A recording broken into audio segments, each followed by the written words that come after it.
Topic अज असी जो ना फाइनल एग्जाम दे विच साडे आईएलटीएस एग्जाम दे विच टॉपिक मेनली वर्ड इशूज़ दे नाल रिलेटेड टॉपिक्स होंदे ने वर्ड इशूज़ और उन्हां दे विच एक टॉपिक आपां करन लगे हां ये टॉपिक है कि आर्म्ड फोर्सेस दे विच वुमेन होणियां चाहीदियां ने जां नहीं होनी चाहिए। हुण आर्म्ड फोर्सेस का मतलब जिह च हथियारबंद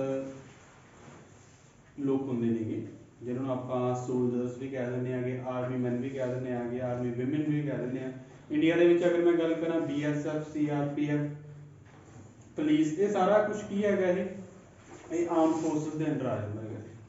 तो हम अगर आप भी सोचीए जिहड़ियां तुसीं गर्ल्स हो गई तुसीं भी सोचोगे भी सानू होना चाहिए या नहीं होना चाहिए। कुछ दे कहेगा कि भी हाँ सानू जाना चाहिए कुछ बराबर के अधिकार असीं भी पावरफुल हाँ असीं भी फिजिकली स्ट्रोंग है असीं इमोशनली भी स्ट्रोंग है। कुछ कहेंगे नहीं असीं इन्ने ज़्यादा स्ट्रोंग नहीं है जिन्ने कि मेल नहीं। तो हम आप दोनों की गल करांगे। तो हम इतने मैं स्टार्टिंग च कह देना जस्ट एक पॉइंट्स ने मेरा पर्सनल ओपीनियन नहीं है क्योंकि ऐसे अगर लिखना तो मैं नहीं है। सो ये समझो कि मैं ये चाहना कि भी गर्ल्स के आ कमियां है पर हाँ पॉइंट देने हैं इस करके इनू एक्सक्यूज कर दियो इसको।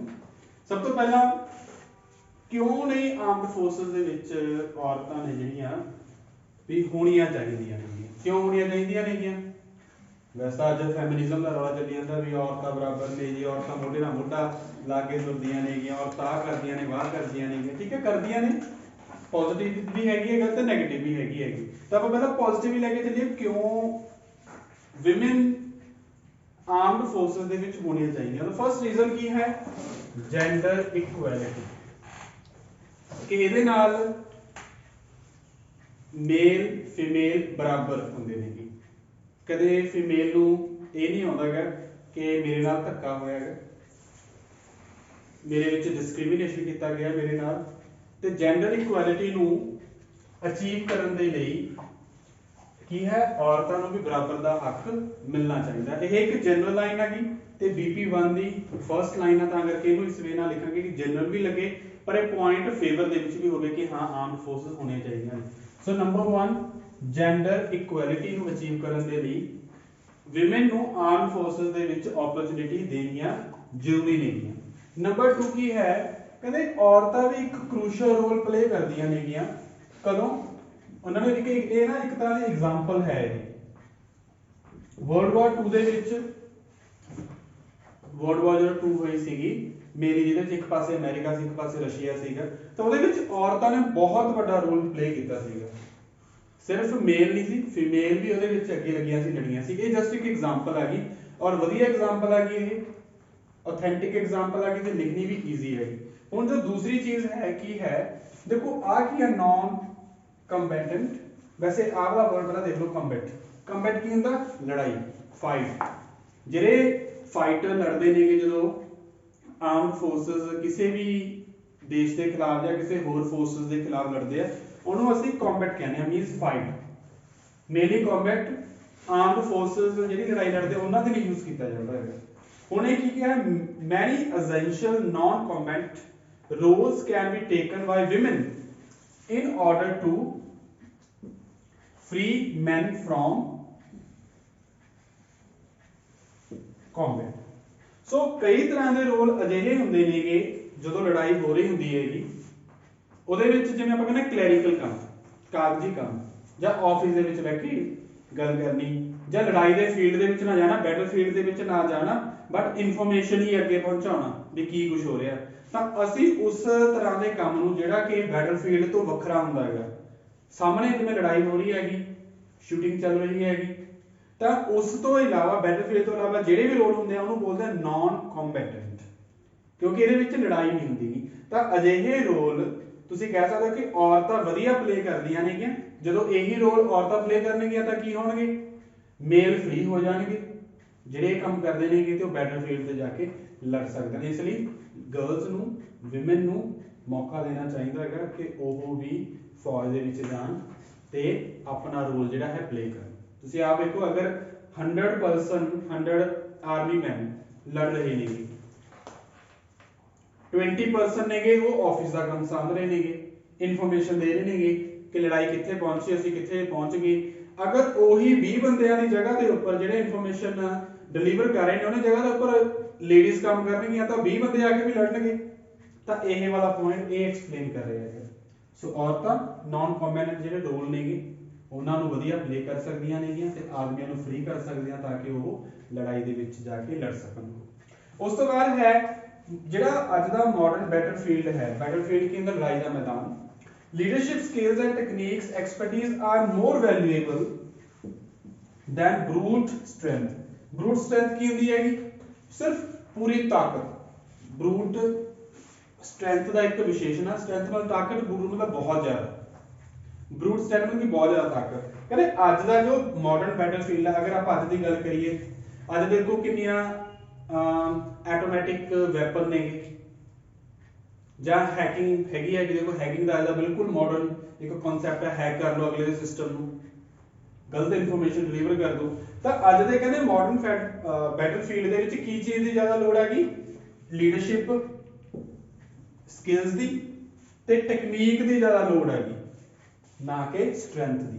ਕਿਉਂਕਿ ਫਿਜ਼ੀਕਲੀ ਨੈਚੁਰਲੀ ਪਰਮਾਤਮਾ ਨੇ ਜਾਂ ਕੁਦਰਤ ਨੇ गर्ल्स ਨੂੰ ਥੋੜਾ ਜਿਹਾ ਵੀਕ ਬਣਾਇਆ ਹੈਗਾ। ਵੀਕ ਨਹੀਂ ਕਹੂੰਗਾ ਵੀ ਘੱਟ ਸਟਰੋਂਗ ਬਣਾਇਆ ਹੈਗਾ, ਮੇਲ ਕੰਪੈਰੀਟਿਵਲੀ ਸਟਰੋਂਗਰ ਹੁੰਦੇ ਨੇਗੇ। ਪਰ ਕਹਿੰਦੇ ਅੱਜ ਦਾ ਬੈਟਲਫੀਲਡ ਦੇ ਵਿੱਚ ਤਾਂ ਇਹ ਲੋੜ ਹੀ ਨਹੀਂ ਹੈਗੀ। ਤੁਹਾਨੂੰ ਐਕਸਪਰਟੀਜ਼ ਦੀ ਲੋੜ ਹੈਗੀ। ਤੁਹਾਨੂੰ ਸਿਰਫ ਲੀਡਰਸ਼ਿਪ ਕੁਆਲਿਟੀਜ਼ ਹੋਣੀਆਂ ਚਾਹੀਦੀਆਂ, ਤੁਹਾਡੇ ਕੋਲ ਸਿਰਫ ਟੈਕਨੀਕ ਹੋਣੀਆਂ ਚਾਹੀਦੀਆਂ ਨੇਗੀਆਂ, ਸਟਰੈਂਥ ਦੀ ਲੋੜ ਹੀ ਨਹੀਂ ਹੈਗੀ। ਤਾਈਓ ਇਸ ਗੱਲ ਕਰਕੇ ਕਹਿੰਦੇ ਔਰਤਾਂ ਦੇ ਵਿੱਚ ਵੀ ਸਕਿੱਲਸ ਹੁੰਦੀਆਂ ਨੇਗੀਆਂ, ਐਕਸਪਰਟੀਜ਼ ਹੁੰਦੀਆਂ ਨੇ, ਲੀਡਰਸ਼ਿਪ ਤੇ ਟੈਕਨੀਕ ਐਕਸਪਰਟੀਜ਼ ਹੋਣ ਕਰਕੇ ਉਹ ਆਰਮਡ ਫੋਰਸਿਸ ਦੇ ਵਿੱਚ ਰੋਲ ਵਧੀਆ ਪਲੇ ਕਰ ਸਕਦੀਆਂ ਨੇ। ਇਸ ਲਈ ਉਹਨਾਂ ਨੂੰ ਮੌਕਾ ਮਿਲਣਾ ਚਾਹੀਦਾ। ਠੀਕ ਹੈ, ਹੁਣ ਤੱਕ ਥੋੜਾ ਦਿਲ ਕਰ ਰਿਹਾ ਹੋਊਗਾ ਵੀ ਹਾਂ ਅਸੀਂ ਵੀ ਜਾਈਏ ਹੈ ਨਾ। ਸੋ ਇੰਡੀਆ ਦੇ ਵਿੱਚ ਨਹੀਂ, ਕੈਨੇਡਾ ਦੇ ਵਿੱਚ ਜਾ ਕੇ ਹੋ ਜਾਈਏ ਤੁਸੀਂ। ਸੋ ਉਸ ਤੋਂ ਬਾਅਦ ਹੈ in order to enjoy the same opportunity as men, women have to be exposed to the same risk। have to be exposed ਦਾ ਮਤਲਬ ਹੁੰਦਾ ਸਾਹਮਣੇ ਲੈ ਕੇ ਆਉਣਾ, ਸਾਹਮਣੇ ਲੈ ਕੇ ਆਉਣਾ। ਕਹਿੰਦੇ ਅਗਰ ਆਪਾਂ ਇਹ ਗੱਲ ਨੂੰ ਇੰਜੋਏ ਕਰਨਾ ਚਾਹੁੰਦੇ ਹਾਂਗੇ ਜਾਂ ਪੂਰੇ ਸਮਾਜ ਨੂੰ ਦੱਸਣਾ ਚਾਹੁੰਦੇ ਹਾਂ ਕਿ ਸਾਰਾ ਕੁਝ ਬਰਾਬਰ ਆ, ਸਾਡੇ ਜੈਂਡਰ ਇਕੁਐਲਿਟੀ ਹੈ, ਤਾਂ ਉਹਦੇ ਲਈ ਜ਼ਰੂਰੀ ਹੈ ਔਰਤਾਂ ਨੂੰ ਵੀ ਉਹੀ ਰਿਸਕ ਦੇ ਸਾਹਮਣੇ ਲੈ ਕੇ ਆਇਆ ਜਾਵੇ ਜਾਂ ਉਹ ਰਿਸਕ ਨੂੰ ਫੇਸ ਕਰਵਾਇਆ ਜਾਵੇ ਜਿਹੜਾ ਕਿ ਆਦਮੀ ਕਰਦੇ ਨੇਗੇ। ਫੇਰ ਪਤਾ ਲੱਗੂਗਾ ਜਿਹੜੇ ਕਹਿੰਦੇ ਨੇਗੇ ਕਿ ਹਾਂਜੀ ਗਰਲਸ ਨੂੰ ਬਰਾਬਰ ਦੇ ਮੌਕੇ ਨਹੀਂ ਮਿਲਦੇ, ਮਿਲਣੇ ਚਾਹੀਦੇ ਆ। ਕਿ ਜਦੋਂ ਮੌਕੇ ਮਿਲਣਗੇ ਫੇਰ ਪਤਾ ਲੱਗੇਗਾ ਕਿ ਵਾਕਈ ਉਸ ਦਾ ਬੈਨੀਫਿਟ ਲੈਂਦੇ ਆ ਜਾਂ ਨਹੀਂ ਲੈਂਦੇ। एग्जाम्पल ਤੁਸੀਂ ਇੱਥੇ ਦੇਖ ਸਕਦੇ ਹੋਗੇ। ਹੁਣ ਇੰਡੀਆ ਦੇ ਵਿੱਚ ਵੀ ਜਿਹੜੇ BSF ਹੈ, ਬਾਰਡਰ ਸਿਕਿਉਰਿਟੀ ਫੋਰਸ ਹੈ, ਅੱਜ ਤੋਂ ਕੁਝ ਸਾਲ ਪਹਿਲਾਂ ਮਤਲਬ ਸ਼ਾਇਦ 4-5 ਸਾਲ ਪਹਿਲਾਂ ਉੱਥੇ ਸਿਰਫ ਮੇਲ ਹੀ ਪੈਟਰੋਲਿੰਗ ਕਰਦੇ ਸੀਗੇ, ਪਰ ਹੁਣ ਉਹਦੇ ਵਿੱਚ ਫੀਮੇਲ ਵੀ, ਗਰਲਸ ਵੀ ਜਾਣ ਲੱਗ ਗਏ ਉਹਦੇ ਵਿੱਚ। ਹਰ ਤਰ੍ਹਾਂ ਦੀਆਂ ਫੋਰਸ ਦੇ ਵਿੱਚ ਕਿਸੇ ਵੀ ਕੰਟਰੀ ਦੀ ਗੱਲ ਲਗਾ ਲਓ, ਉਹਦੇ ਵਿੱਚ ਹੁਣ ਲੇਡੀਜ਼ ਵੀ ਆਰਮਡ ਫੋਰਸ ਦੇ ਵਿੱਚ ਜਾਂਦੀ ਜਾਂਦੇ। ਪੁਲਿਸ ਦੀ ਗੱਲ ਕਰੀਏ, ਪੁਲਿਸ ਦੇ ਵਿੱਚ ਤਾਂ ਆਮ ਹੀ ਵੇਖਿਆ ਜਾਂਦੀਆਂ ਨੇ ਗਰਲਸ। ਪਰ ਜਿਹੜੀਆਂ ਆਰਮਡ ਫੋਰਸਸ ਨੇਗੀਆਂ, ਜਿਹੜੀਆਂ ਸੈਂਟਰਲ ਗਵਰਨਮੈਂਟ ਦੇ ਅੰਡਰ ਹੁੰਦੀਆਂ ਨੇਗੀਆਂ, ਉਹਨਾਂ ਵਿੱਚ ਘੱਟ ਹੁੰਦਾ ਸੀ, ਪਰ ਉਹ ਵੀ ਚੱਲਣ ਲੱਗ ਗਿਆ। ਸੋ ਰਾਜੀ ਅਸੀਂ ਕੀ ਰੀਜ਼ਨ ਦੇਖੇ? ਅਸੀਂ ਰੀਜ਼ਨ ਦੇਖੇ ਕਿ ਔਰਤਾਂ ਨੂੰ ਕਿਉਂ ਮੌਕਾ ਮਿਲਣਾ ਚਾਹੀਦਾ। ਇਹਦੇ ਨਾਲ ਜੈਂਡਰ ਇਕੁਐਲਿਟੀ ਅਚੀਵ ਹੁੰਦੀ ਹੈ। ਨੰਬਰ 2 ਕੀ ਹੈ ਕਿ ਔਰਤਾਂ ਨੇ ਜਿਹੜੀਆਂ ਉਹ ਅਜਿਹੇ ਰੋਲ ਪਲੇ ਕਰ ਸਕਦੀਆਂ ਜਿਹੜੇ ਨਾਨ ਕੰਬੈਟ ਹੋਣ, ਮੀਨਸ ਜਿਹੜੇ ਕਿ ਲੜਨ ਦੇ ਨਾਲ ਡਾਇਰੈਕਟਲੀ ਚਾਹੇ ਸਿੱਧਾ ਨਾ ਰਿਲੇਟਡ ਹੋਣ, ਪਰ ਉਹ ਜਿਹੜੇ ਕਲੈਰੀਕਲ ਕੰਮ ਨੇ, ਆਫੀਸ਼ੀਅਲ ਕੰਮ ਕਰਕੇ ਮੈਨ ਨੂੰ ਫ੍ਰੀ ਕਰ ਸਕਦੀਆਂ ਨੇ ਤਾਂ ਕਿ ਮੈਨ ਵੀ ਜਾ ਕੇ ਲੜਾਈ ਦੇ ਵਿੱਚ ਲੜ ਸਕਣ। ਜਾਂ ਇਹ ਕਹ ਲਓ ਕਿ ਅੱਜ ਦਾ ਇਹ ਜਿਹੜਾ ਟਾਈਮ ਆ ਗਿਆ ਉਹਦੇ ਵਿੱਚ ਮਾਡਰਨ ਟੈਕਨੀਕਸ ਯੂਜ਼ ਹੁੰਦੀਆਂ ਨੇ ਜਿਹਦੇ ਲਈ ਸਟਰੈਂਥ ਦੀ ਲੋੜ ਨਹੀਂ, ਦਿਮਾਗ ਦੀ ਲੋੜ ਹੈਗੀ, ਲੀਡਰਸ਼ਿਪ ਕੁਆਲਿਟੀਜ਼ ਦੀ ਲੋੜ ਹੈ ਜਿਹੜੀ ਕਿ ਗਰਲਸ ਵੀ ਕੋਲੇ ਵੀ ਹੁੰਦੀ ਹੈ। ਉਸ ਤੋਂ ਬਾਅਦ ਅਸੀਂ ਕੀ ਗੱਲ ਕੀਤੀ? ਅਸੀਂ ਗੱਲ ਕੀਤੀ ਕਿ ਅਗਰ ਅਸੀਂ ਓਪਰਚੁਨਿਟੀ ਨੂੰ ਇੰਜੋਏ ਕਰਨਾ ਚਾਹੁੰਦੇ ਹਾਂ ਜਾਂ ਅਸੀਂ ਸਿਮਿਲੈਰਿਟੀ ਵਿਖਾਉਣਾ ਚਾਹੁੰਦੇ ਹਾਂ, ਇਕੁਐਲਿਟੀ ਲੈ ਕੇ ਆਉਣਾ ਚਾਹੁੰਦੇ ਹਾਂ, ਤਾਂ ਉਹਦੇ ਲਈ ਕੀ ਚੀਜ਼ ਦੀ ਲੋੜ ਹੈ? ਉਹਦੇ ਲਈ ਜ਼ਰੂਰਤ ਹੈ ਕਿ ਔਰਤਾਂ ਨੂੰ ਵੀ ਰਿਸਕ ਦੇ ਸਾਹਮਣੇ ਲੈ ਕੇ ਆ ਸਕੇ, ਮਤਲਬ ਕਿ ਰਿਸਕ ਉਹਨਾਂ ਨੂੰ ਵੀ ਫੇਸ ਕਰਾਉਣਾ ਚਾਹੀਦਾ। ਹੁਣ ਆ ਗਿਆ ਕਿਉਂ ਨਹੀਂ ਕਰਨਾ ਚਾਹੀਦਾ, ਕਿਉਂ ਨਹੀਂ ਕਰਨਾ ਚਾਹੀਦਾ ਆਰਮਡ ਫੋਰਸਿਸ ਦੇ ਵਿੱਚ ਕਿਉਂ ਨਹੀਂ ਲੈ ਕੇ ਜਾਣਾ ਚਾਹੀਦਾ? ਤਾਂ ਉਹਦਾ ਸਭ ਤੋਂ ਪਹਿਲਾ ਰੀਜ਼ਨ ਕੀ ਹੈ? ਬਹੁਤ ਸਾਰੇ ਜਿਹੜੇ ਕੁਝ ਕੁ ਜੌਬਸ ਨੇ ਉਹ ਆਰਮਡ ਫੋਰਸਿਸ ਦੀਆਂ ਜਿਹੜੀਆਂ ਜੌਬਸ ਨੇਗੀਆਂ ਉਹਦੇ ਵਿੱਚ ਨਾ ਕੁਝ ਕੁ ਫਿਜ਼ੀਕਲ ਐਬਿਲਿਟੀ ਦੀ ਲੋੜ ਹੁੰਦੀ ਹੈ ਤੇ ਫਿਟਨੈਸ ਦੀ ਲੋੜ ਹੁੰਦੀ ਹੈ। ਓਬਵੀਅਸਲੀ ਹੈ, ਭੱਜਣਾ ਪੈ ਸਕਦਾ ਹੈ ਨਾ, ਆਪਣੇ ਕੂਣੀਆਂ ਦੇ ਭਾਰ ਅੱਗੇ ਜਾਣਾ ਪੈ ਸਕਦਾ, ਰੱਸਾ ਚੜ੍ਹਨਾ ਪੈ ਸਕਦਾ ਹੈਗਾ, ਪਾਣੀ ਦੇ ਵਿੱਚ ਹੇਠਾਂ ਰਹਿਣਾ ਪੈ ਸਕਦਾ ਹੈਗਾ, ਪਾਣੀ 'ਚ ਡੁਬਕੀ ਮਾਰ ਕੇ ਰੱਖਣਾ ਪੈ ਸਕਦਾ ਹੈਗਾ।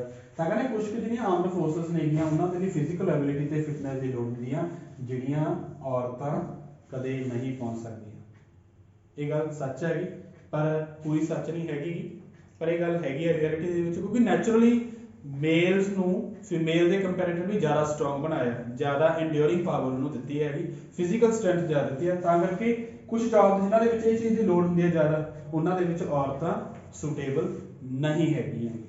ठीक है, पॉइंट नंबर 1। पॉइंट नंबर 2 की है, कहते कई बार ना जो लड़ाई होंगी है तो प्रिजनर तो बना ही लिया जाता है। प्रिजनर कहते जो औरतां प्रिजनर बन जांदियां नेगियां एनिमी द्वारा, तो जिहड़ियां विमेन सोल्जर होंदियां ने उन्होंने अब्यूज चलना पैंदा, बहुत कुछ उन्होंने माड़ा भला कहा जाता है। असीं बहुत तरह दी बुक्स दे विच चीज़ रीड करते हैं, न्यूज़ दे विच वेखदे हैं, मूवीज़ भी ये बनिया कि गर्ल्स नूं जां लेडीज़ नूं किवें टॉर्चर किया जाता है दूसरे देश द्वारा जां एनिमीज़ द्वारा। इसलिए औरतां नूं आर्म फोर्स दे विच जॉब नहीं मिलनी चाहिए इस रीजन करके। Point number 3, as a military remains a typically macho. Macho subculture बड़ा सोहना वर्ड है, मतलब कि macho means only for man. Macho उस परसन को कहा जाता है जिहदे विच अपना वो मैस्कुलिनिटी होवे, अपने आप में मेल भी, हाँ जी मेरे विच आ क्वालिटी है कि मैं आ कर सकदा, मैं वाह कर सकदा। जिवें गर्ल्स नहीं करदी होंदी उहनूं फैमिनिज्म कहते हैं कि साडे आ हक ने जी, असीं बराबर चलना जी, सानूं आ भी कुछ मिलना चाहिए। तो जो मैन करदा ਉਹਦੇ ਲਈ मैचो बोलदा, मैचो। माचो मैन भी सुनिया होगा किते ना किते तुसीं किते ना किते। तो माचो सब कल्चर मीनस अजिहा कल्चर जिहड़ा कि सिर्फ मेल डोमीनेटेड है, मेल के अंडर ही है या मेल के लिए है। मिलिटरी अक्सर ही तुसीं देखो मिलिटरी की जो गल होंदी है साडे दिमाग च चाहे असीं मेल आ चाहे फीमेल आ, साडे दिमाग सिर्फ मेल आउंदे ने कि हाँ मिलिटरी के लिए सुटेबल कौन आ मेल। ये चाहे इनू तुसीं रूढ़ीवादी सोच कह लो, चाहे ऑर्थोडॉक्स थिंकिंग कह लो, चाहे कुछ मर्जी कह लो, पर साडी जिहड़ी कॉन्शियसनैस है ਉਹਦੇ ਵਿੱਚ ਇਹ चीज़ बड़ी हुई है मिलिटरी मीन्स मेल। सो मिलिटरी कहते एक माचो सबकॉन्शियस सब कल्चर है जिहदे विच कि women recruits run the risk of being resented और हरास्ड। जिहदे विच कि जदों विमेन रिक्रूट का मतलब की हुंदा है भर्ती करना, ताइयों जदों कहते भी औरतों को भर्ती किया जाता है तो कई बार उन्होंने रिसेंट भी किया जाता, ईर्खा भी की जाती है तो हरास भी किया जाता। हुण इह पॉइंट का मतलब की बने सीधा सीधा पॉइंट बन गया मिलिटरी मतलब मेल, पर जो मिलिटरी दे विच औरतां नूं फीमेल्स नूं भर्ती किया जाऊगा तो हो सकता है कि औरतों नूं रिसेंटमेंट फील करनी पवे, फेस करनी पवे, ईर्खा फील करनी पवे। क्यों भी तुसीं की कर लोगे, सो तुहाडे तो कुछ होना नहीं गा। तो ये वजह करके भी औरतों को कहने जॉब दे विच इस तरह की जॉब दे विच नहीं लैके जाया जाना चाहिए। उस तो बाद है mixed gender military. Mixed gender मतलब दोनों male female. Unit would inevitably lack cohesion. Cohesion का मीनिंग मैनूं लगदा आयल्स दे विच आयल्स दे स्टूडेंट तो बेहतर कौन समझ सकता है कोहीजन एंड कोहेरेंस। तो कोहीजन का मतलब हुंदा है आपां कहने हैं कि लिंक बनया होवे उन्हां दे एक दूजे नाल काम करे, जिहड़े असीं पैराग्राफ लिखदे हां सारे सेंटेंस दा एक दूजे नाल लिंक होना चाहिए, दैट इज कोहीजन। तो हुण इत्थे कोहीजन का मतलब आपां की समझांगे जदों किसी मिलिटरी यूनिट दे विच दोनों जेंडर के लोग होणगे तो उन्हां दे विच किस चीज़ की घाट होगी, कोहीजन की होएगी, मतलब उन्हां च टीम वर्क की घाट होएगी, टीम वर्क की। तो इनएविटेबल का मतलब जिसनूं असीं अवॉइड नहीं कर सकते, इनएविटेबल का मतलब अनएबल टू अवॉइड। तो कहते जो दोनों यूनिट्स होणगियां मेल ते फीमेल दियां उन्हां दे विच टीम वर्क नहीं होएगा लैक जिसनूं असीं अवॉइड नहीं कर सकते। सो कोई टीम वर्क नहीं होना, आपस में लड़ी जाणगे, कहणगे मेरा काम आ मेरा काम आ। खैर रियल दे विच होवे चाहे ना होवे, पर जिहड़ियां मूवीज बन गईयां शोज बन गए उन्होंने ये चीज़ जरूर कर दी। सो जो दोनों वैसा बटालियन वक्खो वक्खरियां होंदे पर जो इकट्ठे होण तो एक दूजे की गल सुनते नहीं होंगे। Women are more likely to get injured than man. ये भी कहा जाता कि अक्सर ही गर्ल्स या लेडीज ज़्यादा सट्टा खांदियां ने, कई बार टुरदे टुरदे वो डिगी जांदियां ने। ठीक है, कहा जाता है रियल दे विच है चाहे नहीं हैगा, बट ये गल जरूर है कि विमेन आम तौर के उपर ज़्यादा स्ट्रोंग ना होने करके किसी भी चीज़ को नहीं चक सकती है ਜਾਂ ਉਹਦੇ ਨਾਲ ਡੀल नहीं कर सकते, ਜਿਹਦੇ करके वो सट आम तौर पर ਵੱਧ खा ही ਲੈਂਦੀਆਂ ਨੇ। जे बंदे ने कहना एक गोली खाधी है तो लाइकली है कि लेडीज़ ने एवरेज देखा जाए 1.5 गोली खाऊगी वो ਜਾਂ 2 गोलियां ਉਹਦੇ ਲੱਗਣਗੀਆਂ। सो राजे कुछ रीजन ने, चाहे तुसीं ਇਹਦੇ ਨਾਲ दिलों मनो चाहे ना मनो, पर असीं आयल्स का ऐसे लिखना इमोशनल असीं बिल्कुल नहीं होना गा, सानूं तां दोनों साइड देनियां पैणगियां। अगर तुसीं वन साइड भी लिखना चाਹੁੰਦੇ ਤਾਂ भी ਸਾਡੇ ਕੋਲੇ पॉइंट्स इन्ने हैगे ने, 2-2 पॉइंट तुसीं एक्सप्लेन कर दो। 3 बॉडी पैराग्राफ है ना ਤਾਂ भी ਸਾਡੇ ਕੋਲੇ एक साइड ਦੇ ਇੰਨੇ पॉइंट हैगा कि असीं ईजिली एक्सप्लेन कर सकते हैं। पर जे तुसीं ਬੋਥ ਸਾਈਡ ਲਿਖਣਾ ਹੈਗਾ ਤਾਂ ਸਾਡੇ ਕੋਲ ਪੁਆਇੰਟ ਹੈਗੇ ਨਹੀਂ। ਠੀਕ ਹੈ ਜੀ। ਸੋ ਇਹ ਸੀਗਾ ਸਾਡਾ ਅੱਜ ਦਾ ਟੌਪਿਕ। ਹੁਣ ਇਸ ਤੋਂ ਬਾਅਦ ਮੈਂ ਤੁਹਾਨੂੰ ਕੁਝ ਕੁ ਟੌਪਿਕਸ ਅਜਿਹੇ ਦੱਸੂਗਾ ਜਿਹੜੇ ਤੁਸੀਂ ਡੈਫੀਨੇਟਲੀ ਪ੍ਰਪੇਅਰ ਕਰਨੇ ਨੇ, ਕਿਉਂਕਿ ਉਹ ਵਰਡ ਇਸ਼ੂਜ਼ ਦੇ ਨਾਲ ਰਿਲੇਟਡ ਨੇਗੇ ਔਰ ਐਗਜ਼ਾਮ ਦੇ ਵਿੱਚ ਆਮ ਤੌਰ ਦੇ ਉੱਪਰ ਵਰਡ ਇਸ਼ੂਜ਼ ਦਾ ਟੌਪਿਕ ਤੁਹਾਨੂੰ ਮਿਲ ਹੀ ਜਾਂਦਾ।